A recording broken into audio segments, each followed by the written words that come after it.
into the Department of Corrections. It happens. It can happen. It did happen. There is no place in the church for a priest who would harm children.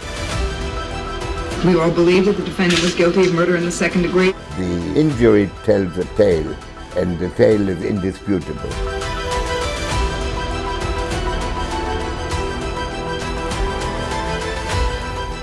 It was considered the trial of the century, the 1986 prosecution of Robert Chambers, known as the Preppy Killer, a Catholic prep school kid with movie star good looks, accused of murdering an 18-year-old girl in New York's Central Park.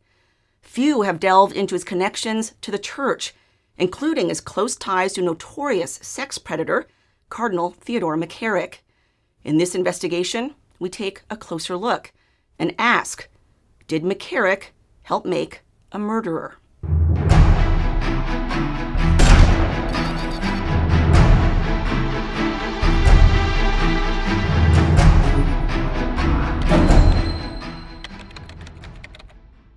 And to Jennifer,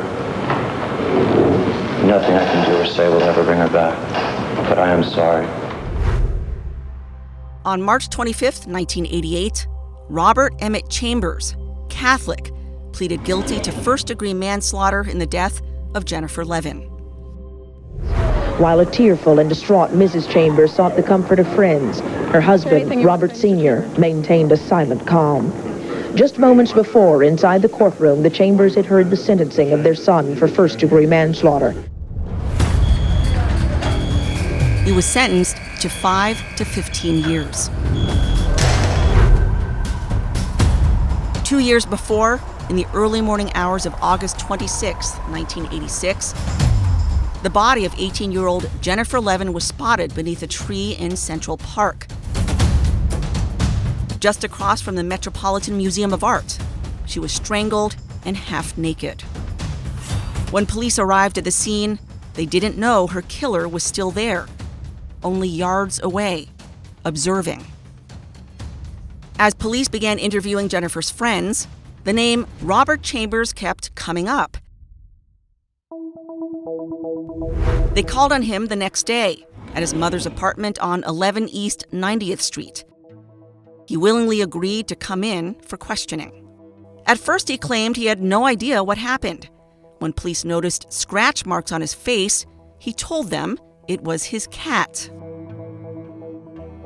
But he let slip that he had walked with Jennifer out of Dorian's Red Hand Bar that night on the Upper East Side. That's when police realized they were likely talking to the victim's killer and started rolling the cameras. What was going on? Jennifer was laughing at me and talking to another guy at the same time. Did this get you annoyed? Yeah, because she asked me to come over and talk to her, and then I'm getting in trouble, and she's laughing at me, and also the fact that the girl I was supposed to meet, Alex, the girl I like, was yelling at me in front of everybody, so it was embarrassing. Jennifer asked Chambers to go outside. They both left Dorian's and started walking toward Central Park, where Chambers says they sat under a tree. She tied him up, and they engaged in rough sex. She sat up, and she sat on my face, and then she dug her nails into my chest, and I have scratches right here. And then she began to jerk me off again, and then she squeezed my and this really hurt, and I couldn't take it anymore, and I was screaming in pain. He claimed it was just a romp gone wrong, her death an accident. So I reached up like this and grabbed, and I came down like that on my hand. All right, she's flipping backwards. She came over this way and landed right there. Police didn't buy it, but as they pressed him, Chambers said something peculiar. But something triggered you. She took me out of there. She molested me in the park. She hit me. How could she molest you? We're talking about what? Girls cannot do it to a guy. What are you telling me? She's raping you in the park? I'm sure that I've heard about other men being raped, men being held up, tied up. I'll tell you one thing, I haven't. Well, good. You're lucky. You're very lucky. It's not a very... It happens. It can happen. It did happen. Those comments, up till now largely ignored, may be a clue that could help unravel the dark history that led to that 1986 death in Central Park. Was Chambers hinting at something that may have happened to him years ago at the hands of America's most notorious clerical predator? The inbound LI is slow from the Grand Central in through Queens Boulevard, the Grand Central sluggish Francis Lewis, in through 188, and then pretty much from LaGuardia right into the BQE. Northbound Cross Island still heavy and slow from Northern Boulevard. Chambers was arrested for murder. The incident made national headlines. The public mesmerized by the tall, debonair teen on trial for homicide. Only weeks later, he'd be back out on the street. My name is... Oops. I think I killed him. With the help of one man in particular, Theodore McCarrick. Originally from New York, McCarrick was at the time Archbishop of Newark, New Jersey, and wrote a letter to the court on Chambers' behalf. From the New York Daily News, McCarrick said the 6'4" preppy had a gentleness and a very special respect for persons, adding, "I believe it reflects a true respect for his neighbor and an unwillingness to cause pain." Another cleric, Monsignor Thomas Leonard, who once taught Chambers at St. David's School, also lent his support. From a 2018 New York Times article, Chambers' mom asked him to write a letter to the judge in her son's case and to appear at the bail hearing. Leonard complied, among 45 total who submitted letters on Chambers' behalf. The Monsignor appeared in court at the bail hearing alongside a dozen or so of Chambers' friends. With such support, Judge Howard Bell noted, "I am inclined to set bail." It was set at $150,000, too high for the Chambers to pay. Support poured in, including from Jack Dorian, owner of Dorian's Red Hand Bar, who put up his $650,000 penthouse as collateral. Monsignor Leonard also contributed. An October 23, 1986 UPI report notes Linda Fairstein, the prosecutor, accused the church of raising money for a murderer. It led to angry denials by Chambers' defense attorney, Jack Littman, who said, "Absolutely no one in the church is soliciting funds on his behalf." Chambers was freed on bail on October 1st. By agreement of the court, Monsignor Leonard was tasked with keeping an eye on Chambers, allowed to stay at the rectory of his parish, Church of the Incarnation, with a court-imposed curfew, a curfew Chambers flouted. Here's a photo taken at the time of Chambers casually walking the city streets with his Walkman past dark. Leonard would later serve as Chambers' spiritual advisor, visiting him frequently in prison. Several years after Leonard's death, in 2021, he'd be sued by a man claiming that in 1976, when he was around 11 years old, at Church of the Incarnation, Leonard sexually assaulted him. I asked McCarrick over and over again why he would help Robert get out of jail, and he didn't have an answer other than his faith would have him do this. Linda Fairstein was the prosecutor assigned to the case. In comments to Church Militant, she confirmed she was troubled by McCarrick's support of Chambers, which helped sway public opinion.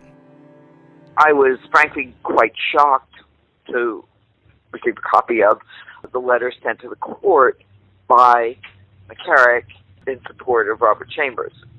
I just thought it was completely inappropriate in a murder case in which there was no doubt who the killer was. Fairstein confirmed McCarrick showed up frequently at court hearings in his collar. It was as though he, by his presence and by his exalted position, was embracing the killer. After he refused to return her phone calls, she drove to his residence and confronted him privately. He downplayed his ties to Chambers. McCarrick would sort of pull back and say that he had not had a close relationship with Robert. I got the sense that McCarrick was trying to really tie his relationship to the good work of Phyllis Chambers for the Cardinal of New York, and that Robert was an offshoot of that primary relationship. Just 2 weeks after Chambers made bail, he was back in court and in handcuffs, where new charges were leveled against him for 3 penthouse burglaries he'd committed the year before. He had stolen more than $70,000 worth of furs, jewelry, and silver from posh apartments to support his cocaine habit, with the help of a street thug and rapist.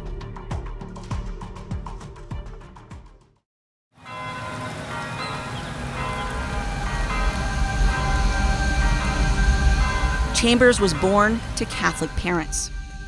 His mother, Phyllis Shanley, was born in County Leitrim, Ireland. Moving to New York in the 1950s. She never lost her Irish brogue. She got a job as a nurse at the Foundling Hospital, run by the Archdiocese of New York. She was also a private nurse to famous families, including the Hearsts, the Hammersteins, and even the Kennedys, watching after infant John F. Kennedy Jr. It was during this time Phyllis would get a taste for luxury and high living, determined to make a good life for herself and her future family. Since I was appointed the Archbishop of New York, Phyllis would later serve as nurse for New York's Cardinal, Terence Cook. She would come to know his secretary, a young rising star, Father Theodore McCarrick. She would also come to know McCarrick's mother, Margaret McLaughlin, who worked for the Archdiocese at the time. Not much is known about McCarrick's mother, other than what he said of her publicly. From a 2001 New York Times article, his seafaring father died of tuberculosis when he was 3 years old, forcing his mother, Margaret McLaughlin McCarrick, to find work at a Bronx factory making automobile parts and to live with various relatives in an extended Irish-American clan. A 1940 U.S. Census lists Margaret as 46 years old at the time, widowed and living in New York. 20 years after her death, her son would dedicate an elderly care facility to her, breaking ground on the Margaret McLaughlin McCarrick Care Center in Franklin, New Jersey.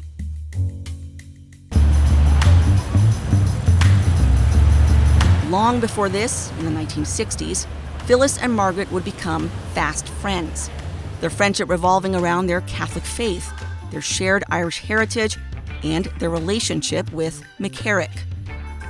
In 1965, Phyllis would marry Bob Chambers from an Irish-English family of means.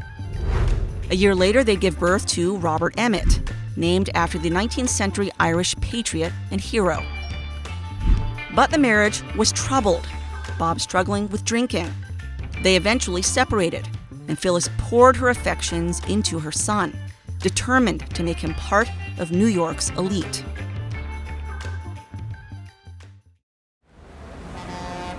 She enrolled him at age 4 in the upscale St. David's School on East 89th Street.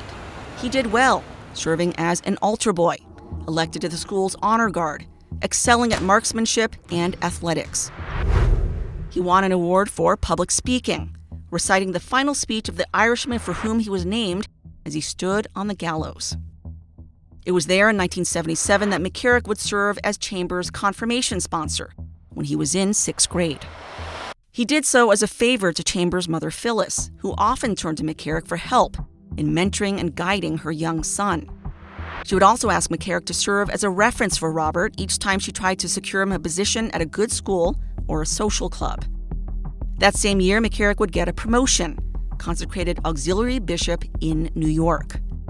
At age 8, Chambers joined the Knickerbocker Grays, New York's oldest after-school boys group, which counts among its illustrious alumni the Vanderbilts and the Rockefellers.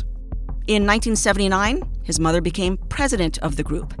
There, Robert moves from cadet captain to lieutenant colonel, the group's second highest rank. This gave McCarrick a chance to spend more time with young Robert. From a 1979 New York Times article on the Knickerbocker Grays, Bishop Theodore McCarrick, the Roman Catholic Auxiliary Bishop of New York, who was attending as a guest of Mrs. Chambers, discoursed briefly on the Grays' possible role as heroes in a hero-less world. It was in that same time period McCarrick would acquire the notorious nickname Uncle Ted, cultivating close ties to Catholic families in the area, spending time with their children, whom he would call nephews, even spending overnight trips with them. Parents trusted the bishop with their children, honored he'd choose their sons to spend time with him, never suspecting he might harm them. It was during this time McCarrick's most famous victim, James Grine, was abused as an adolescent. I am James Grine, a child, now man, who was physically abused by Theodore McCarrick for 18 years.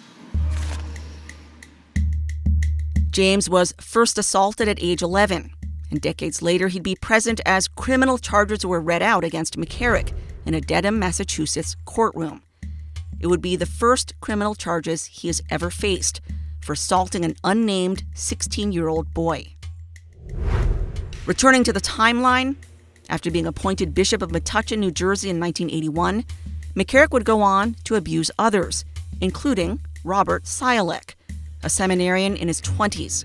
Siolek went public in 2018, during the notorious Summer of Shame, telling the New York Times what he endured at McCarrick's hands. Bishop McCarrick began inviting him on overnight trips, sometimes alone and sometimes with other young men training to be priests. There, the bishop would often assign Mr. Siolek to share his room, which had only one bed. The two men would sometimes say night prayers together before Bishop McCarrick would make a request. "Come over here and rub my shoulders a little." That extended into unwanted touching in bed. The Metuchen Diocese paid a settlement to Siolek in 2005 after he filed a civil lawsuit.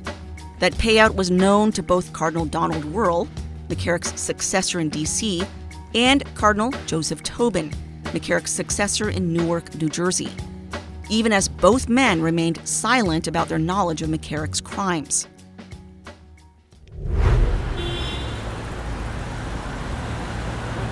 In 1981, McCarrick would be assigned to serve as chaplain at New York's Foundling Hospital, at the time on 68th Street.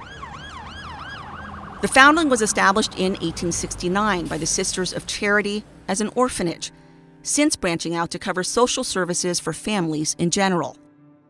As mentioned, Robert's mother Phyllis worked as a nurse at the Foundling. On late-night shifts, she'd stay in a spare apartment above the hospital. Others also had access to the apartment, including McCarrick, who had his own key. But his uses were more sinister. The New York Times mentions the apartment in its July 2018 report on Robert Siolek. Bishop McCarrick sometimes took him to a small apartment on an upper floor of a hospital that he used for overnight stays in the city, and directed Mr. Siolek to share his bed. Church Militant has since confirmed with multiple victims, whose names we will not reveal in order to protect their privacy, that McCarrick assaulted them in that very apartment. Could it be that in the same apartment where Phyllis Chambers stayed, an apartment her son would have been familiar with, the same apartment where McCarrick would take victims and molest them, that Robert may have been among them? It's unclear how old Robert was when he may have been first abused. We know McCarrick was already involved in his life in middle school, when he was an altar boy at the upscale St. David's, where McCarrick served as his confirmation sponsor. We know Phyllis often turned to McCarrick to ask favors for her son, writing letters of reference on her son's behalf. In return for such favors, McCarrick would expect favors of his own from Robert.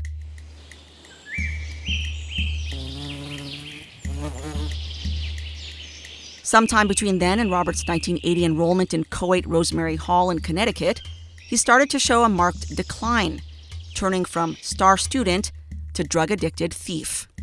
His first stint in rehab took place when he was only 14, remarkably young. After a year at Co-8 as a problem student, he wasn't invited back. In fall of 1981, he was enrolled in the elite Browning School on East 62nd, but would often skip class, losing interest in studies, dabbling in marijuana and LSD. He'd also become part of the club scene. He was thrown out of Browning for drug use and stealing a wallet from a teacher.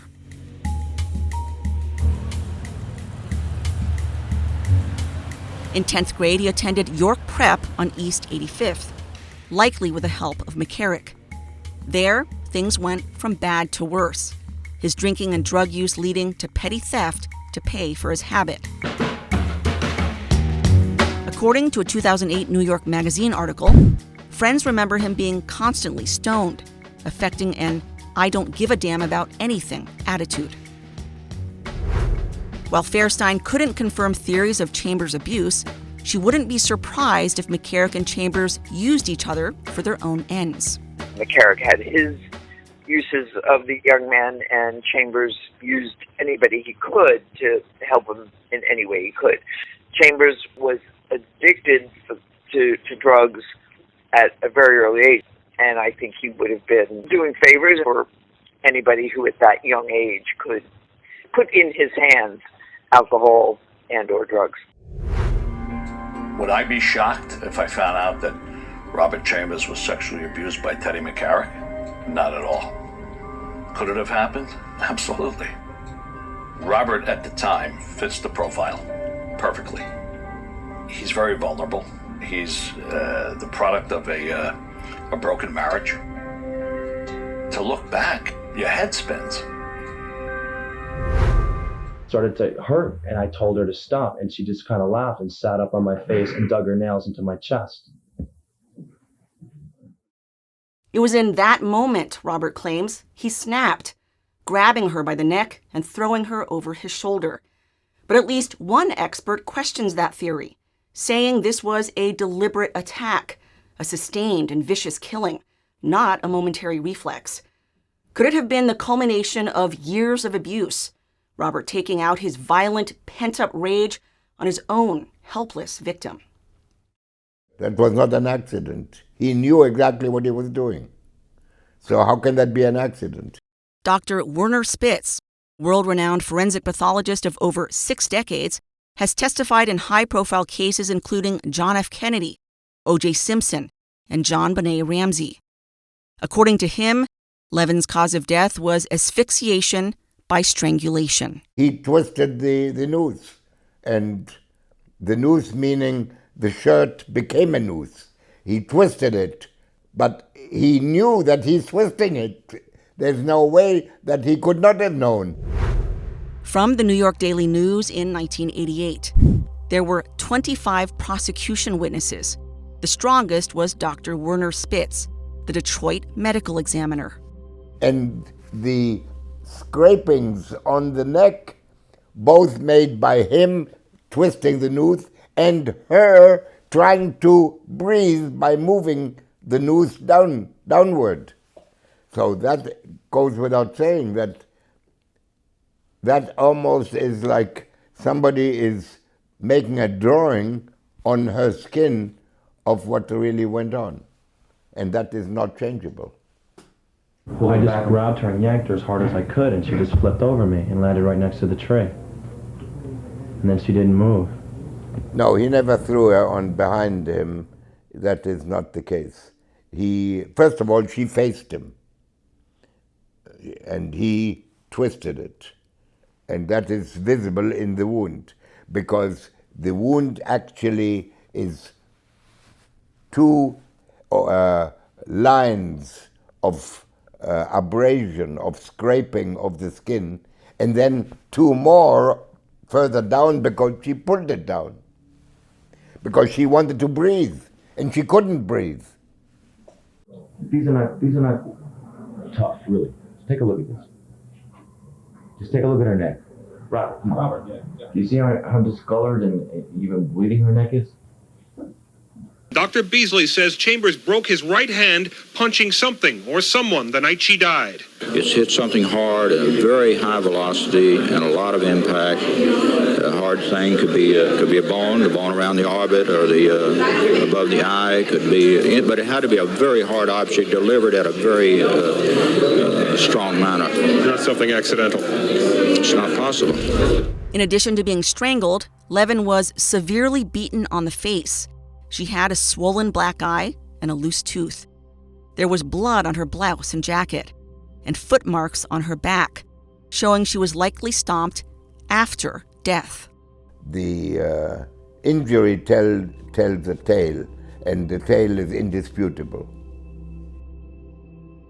After the jury took 9 days to deliberate, fearing a hung jury, the DA's office and the defense worked out a plea deal.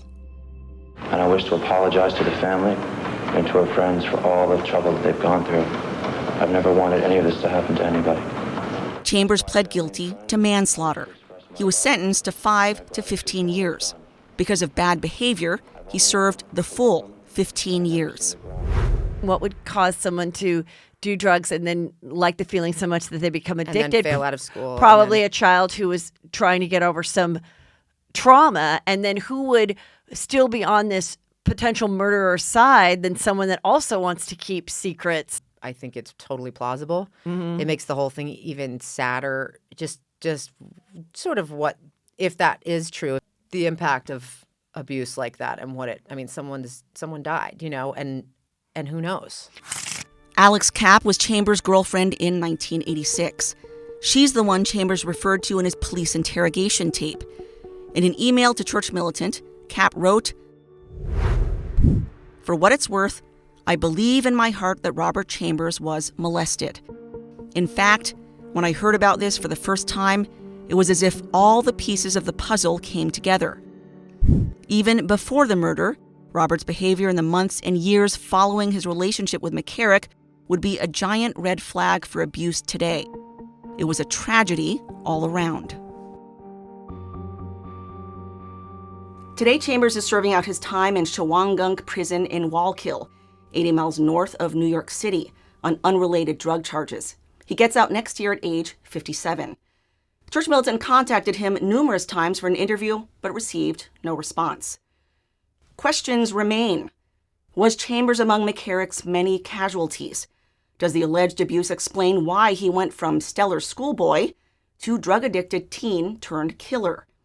Is it the secret source of a simmering, years-long rage which exploded in a few violent moments one dark morning in Central Park, with tragic results? The sex abuse does not excuse Chambers' crime, and he was rightly punished. Meanwhile, McCarrick, who spent decades destroying young lives, Chambers likely among them, has never faced justice for his own crimes. Christine Niles, Church Militant, Detroit.